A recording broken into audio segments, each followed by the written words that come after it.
Olá, nação rubro-negra, se inscreva e ative o sino das notificações no nosso canal de notícias do Mengão para não perder as últimas notícias do Flamengo em primeira mão.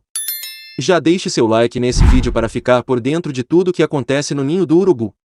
Obrigado, nação, conto com vocês. Por favor. O Flamengo está correto, Fábio Sormani, com Santos no gol, Rodinei na direita, dupla de zaga com Davi Luiz e Léo Pereira, Felipe Luiz na esquerda, Thiago Maia e João os volantes, Everton Ribeiro e Arrascaeta, Pedro e Gabi. Está correto o time? Corretíssimo. A fonte do Sormani é quente, Pedro Ivo. Diante disso, o que dá para se desenhar em cima do que a gente está debatendo aqui, né? De como é o desafio do Ceni. E mais uma vez, tá? A gente já concordou aqui desde ontem que o Flamengo é o favorito, e por isso a gente está falando em desafio, apesar da grandeza dos dois times que vão entrar em campo hoje, né? Do Ceni, então, do ponto de vista do Ceni que você falou, com bola. Imagina um Ceni que vai tentar atacar pelos corredores, onde São Paulo é melhor. Agora, acho que o grande desafio do Ceni não é só com bola, é como você marca, uma fragilidade que São Paulo tem, que é marcar por dentro, como é que separa esse losango do Flamengo, que joga muito por dentro também. Então, acho que você precisa entender. E se você fecha por ali, fecha muito bem, você não está acostumado a dar espaço. Rodinei pela direita, esse lado direito. Então, acho que o Ceni tem dois grandes desafios. Não necessariamente tão grande o desafio com bola, porque o time está acostumado a jogar pelos corredores laterais, e acho que o Flamengo, em dados momentos, dá espaço por ali, até pela característica de quem vai para jogo avançar bastante.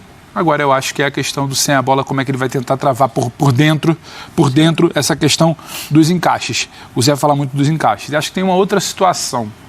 A movimentação, São Paulo em alguns momentos ele encaixa no homem. Ele encaixa a linha dele, até quando ele baixa para 5 ali, ele tenta encaixar cada um em um. O Pedro se movimenta bastante. O Pedro sai muito da área. Quem vai acompanhar o Pedro nessa movimentação? Quem é que vai... Eu ia pedir só proteger, colocar de novo a escalação do São Paulo, beleza. A gente consegue ter uma... Até para falar sobre essa proteção defensiva, que eu acho que isso talvez possa preocupar o São Paulo. Um Pedro saindo da área e um encaixe individual que sobe bastante, a depender desse zagueiro ali pelo meio, quem é que protege uma possível entrada do Arrascaeta e do Gabriel? Você não colocaria o Patrick, então? Vocês colocariam, de repente, acho que é jogo com 3 zagueiros. O sistema com 3 zagueiros? Com Pedro e Gabriel e Arrascaeta na frente, é jogo Pedro arrasta, o Pedro arrasta muito, arrasta muito para fora. Coloca pra gente o São Paulo de novo, que o Zé pediu. Porque aí são algumas coisas que seriam interessantes dentro do que o Pedro está falando. Ali, ó. Você tem no campinho, ó. Vamos tentar fazer a marcação, né, que pode acontecer. Só uma coisa, lembrando que nessa formação só tem o Diego de zagueiro de origem, Zé. O zagueiro. Se o Pedro arrasta ele. Mas o Léo se tornou, apesar de não ser de origem. Mas vamos lá que mas o Pereira não é zagueiro de origem. A possibilidade seria de 4, né? Uma linha de 4 com o Rafinha jogando e tal. Se joga com uma linha de 4, você tem no Pablo Maia vai marcar o Arrasca, correto? O Arrasca. Aí você tem dois atacantes. Se o Dorival Júnior jogar os dois atacantes para cima dos dois zagueiros, ele vai ter que segurar ou o Pablo Maia, e aí deixa o Arrascaeta sozinho, ou puxar um lateral, para fazer talvez a sobra. E aí você perde o que você tem lá na frente. Ou senão, o que acontece? Você volta, perde a bola, você volta tudo para trás da linha do meio campo, preenche os espaços para você não dar a possibilidade do Flamengo jogar. Aí vai cair naquilo que a gente já viu de tal Caleri sozinho lá na frente. Estou dizendo só dá algumas possibilidades, entendeu? Porque às vezes você tem movimentações para pegar corredor, para fazer bola inversão, você tem uma série de outras coisas, mas no frio, assim, no grosso, você vê como é difícil você ter essa possibilidade, né? Porque você fecha um espaço, bloqueia ali, tenta bloquear o meio do campo, porque o Flamengo joga muito por dentro, mas só que você tem os dois laterais que passam o tempo todo. Talvez, por exemplo, o Flamengo ganha até mais um jogador por dentro, porque aí vem o Felipe Luiz vem por dentro. Então você tem mais um cara para poder armar essa equipe. Para você ver a dificuldade e as possibilidades que o Flamengo tem para jogar e o desafio do Rogério Ceni, que ao mesmo tempo joga em casa. Eu tenho alguns, não vou dizer alguns problemas com escalação, porque eu acho que esse é o melhor São Paulo que ele pode ter. Jogo com 3 zagueiros, coloco o Patrick, como é que eu vou armar essa equipe? E aí, assim, você tem que definir um sistema de jogo e a estratégia. Eu vou pressionar o Flamengo, eu recuo na metade do campo, ou eu volto para trás da linha do meio campo para poder preencher os espaços e sair no contra-ataque, vou deixar o Caleri sozinho lá na frente, o Luciano vai rodar em cima de quem, quando perde a bola, porque hoje você tem que pensar nessas coisas, né? Jogar com a bola, sem a bola, porque você tem que dar as funções, especialmente quando você joga contra o Flamengo. Se você deixar o Thiago Maia jogar, ele vai armar o time. Se você deixar o Davi Luiz jogar, isso é uma das vantagens que o Flamengo tem em relação a algumas outras equipes. O zagueiro joga. Acho que a grande vantagem do Flamengo... o Sormani tem informação aqui Não, eu tô tentando... Acho que a grande vantagem do Flamengo, Sormani, é que independentemente de como o São Paulo vai jogar, se é com 2, se é com 3 zagueiros, o Sormani tá ouvindo um áudio. Se é com 2 ou se é com 3 zagueiros, o Flamengo não se modifica por conta disso. Sim. O Flamengo tem uma característica de jogo que vai ser mantida independentemente do outro lado. Claro, mas o São Paulo, pra mim, ele tem uma formação hoje muito legal, porque... O Léo, o que ele se tornou bom como zagueiro e usando esse mecanismo de lateral, ele é uma arma defensiva do São Paulo. O Léo? O Léo, porque ele abre... Não, você falou que ele é um dos melhores zagueiros. Ele, pra mim, é o melhor zagueiro do São Paulo hoje. Melhor até que eu digo. Ele tá jogando muita bola. O Léo, ele tem colocação, o Léo é rápido. Tempo de bola. E o Léo sai bem pro jogo. E o jogo aéreo dele, que embora seja um lateral, também é bom. Sim, melhorou. É como o Madison do Santos, que é um lateral, vai ser um jogo aéreo bom. O Léo é mais da movimentação chão, não é tão aéreo, mas o aéreo é o Diego, até pela estatura, pelo porte e pela característica. Mas o São Paulo, além de tudo, adaptando o Rafinha para ser esse zagueiro / lateral pela direita, soltando o Igor, ele ganha esses 2 caras para fechar um corredor importante do Flamengo, que pode ser esse corredor esquerdo, né? Que... tem o Felipe Luiz por dentro, o Rafinha fechando o mecanismo junto com o Felipe Luiz, né? Caso ele avance um pouco da linha. Ou então não deixando tanto o Pedro circular por esse setor para abrir esse espaço, que geralmente entra o Arrascaeta, entra o Everton por dentro. Então você tem um encaixe que pode ser favorável ao São Paulo. Vai depender muito hoje também de como que vai ser o comportamento do Igor Gomes.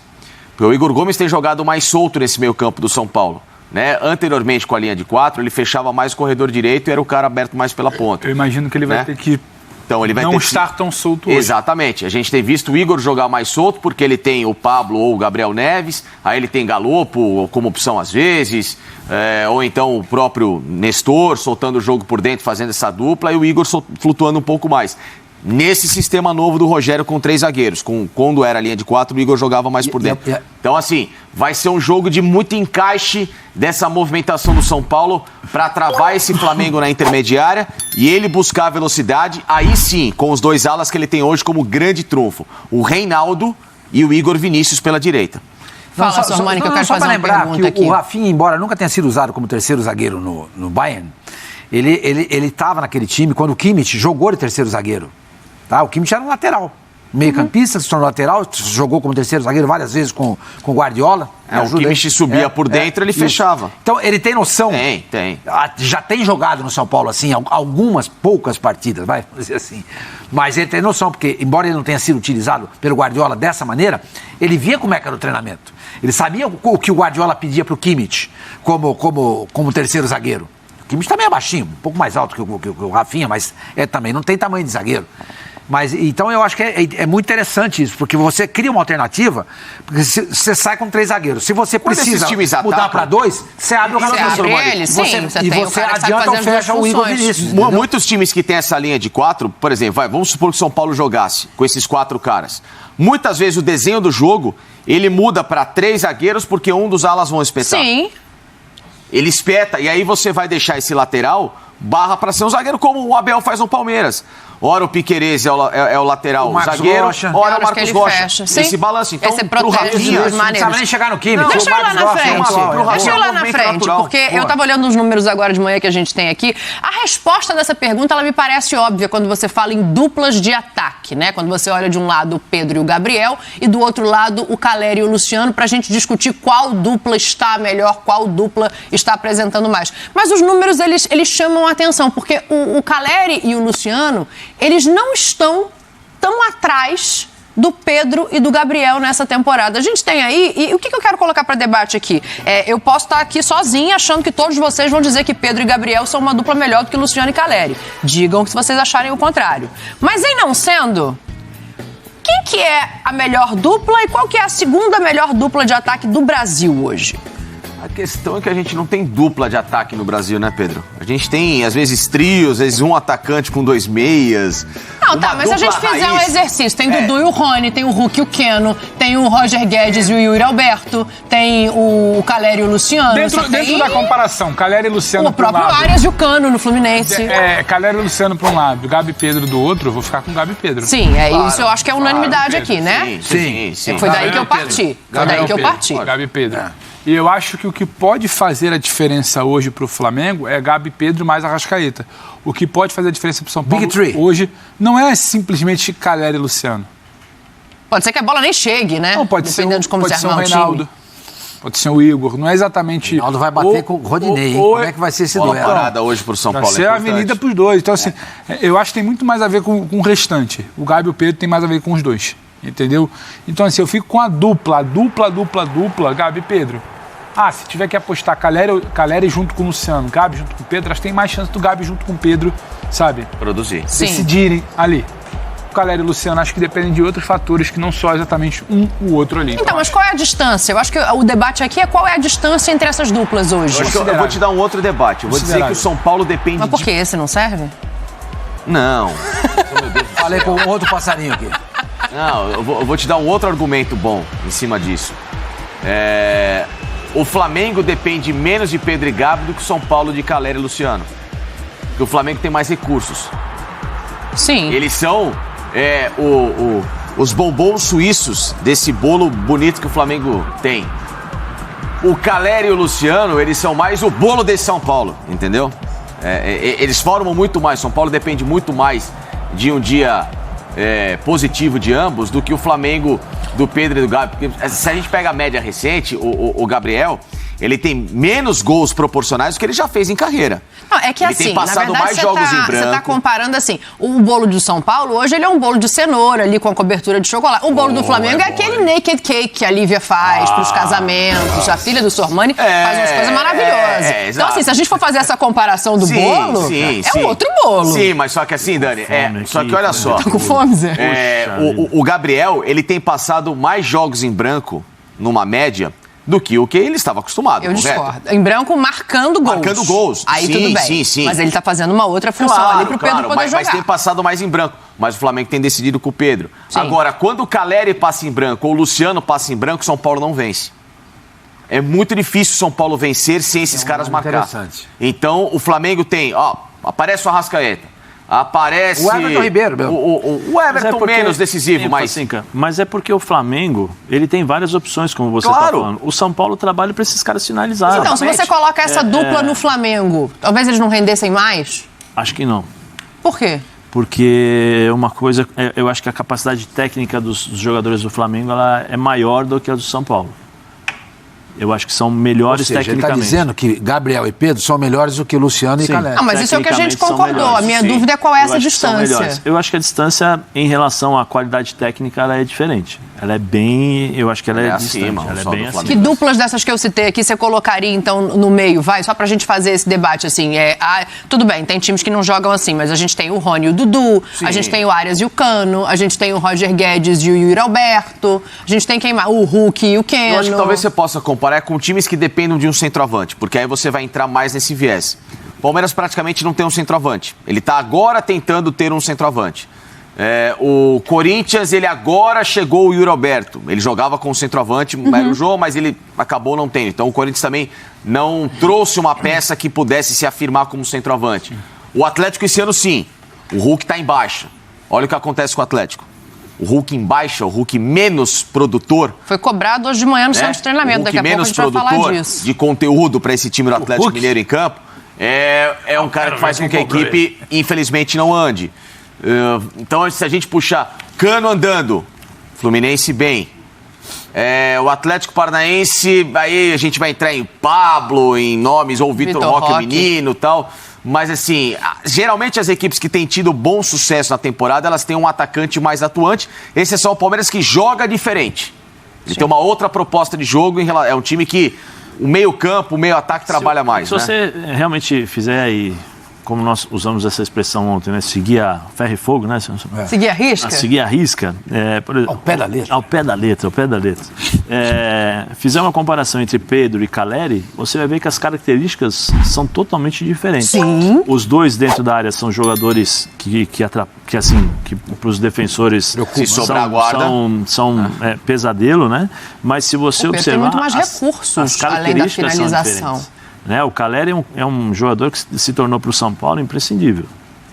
Em todos os sentidos, porque o Caleri não só faz gol. Por exemplo, o Caleri, quando o time está com dificuldade, ele segura a bola, ele chama a falta, o cara está com dificuldade, joga a bola para ele. Não que o Pedro não possa fazer isso, o Pedro faz também, mas a característica do Pedro é de tentar jogar um pouco mais. Né? O Caleri já tem um pouco mais essa questão física, porque ele não tem essa capacidade técnica que tem o Pedro. Em compensação, ele tem a parte física mais forte do que a do Pedro. Então, isso gera um fator que chama-se velocidade. O time se torna mais rápido, por exemplo, com o Pedro, porque o Pedro consegue se livrar dessa bola mais rápido. O Caleri já é um jogador mais lento. Então, às vezes, tem essa possibilidade. Nós estamos falando dentro da área. Concordo, dentro da área eu acho que os dois são fundamentais. Mas como a gente está falando num mecanismo para os times, por isso que eu falei, se você colocar o Caleri no Flamengo, talvez o Flamengo não tenha tanta velocidade para fazer essa ligação meio campo rápido, entendeu? Porque ele tem essa lentidão, entre aspas, em questão da parte técnica. Então são características que não é que dificultam, não que ele não poderia jogar no Flamengo. Mas encaixa melhor num outro tipo de time. Mas encaixaria melhor numa outra forma de jogar. Se você pegar o Caleri, por exemplo, as passagens dele na Europa exige velocidade. Por exemplo, Zé, só para pegar uma coisa, sem o Pedro, anteriormente, a gente estaria comparando o Caleri e o Gabriel. Sim. O Gabriel consegue fazer o quê para acomodar o Pedro no time? Modificar, muda. O Caleri consegue fazer isso? Não. Então, assim, são características distintas. Acho que é uma questão muito específica. Mas o Luciano faz isso. O Luciano mais, mas eu estou falando a comparação para mostrar como é que é muito mais da engrenagem. E quando você pega para analisar a engrenagem de um lado e a engrenagem de outro, eu fico com o Pedro e Gabriel. Mas a engrenagem de São Paulo pode servir o Caleri? Pode. Para a engrenagem de São Paulo funcionar e servir o Caleri, o morro tem que subir mais alto. Sim.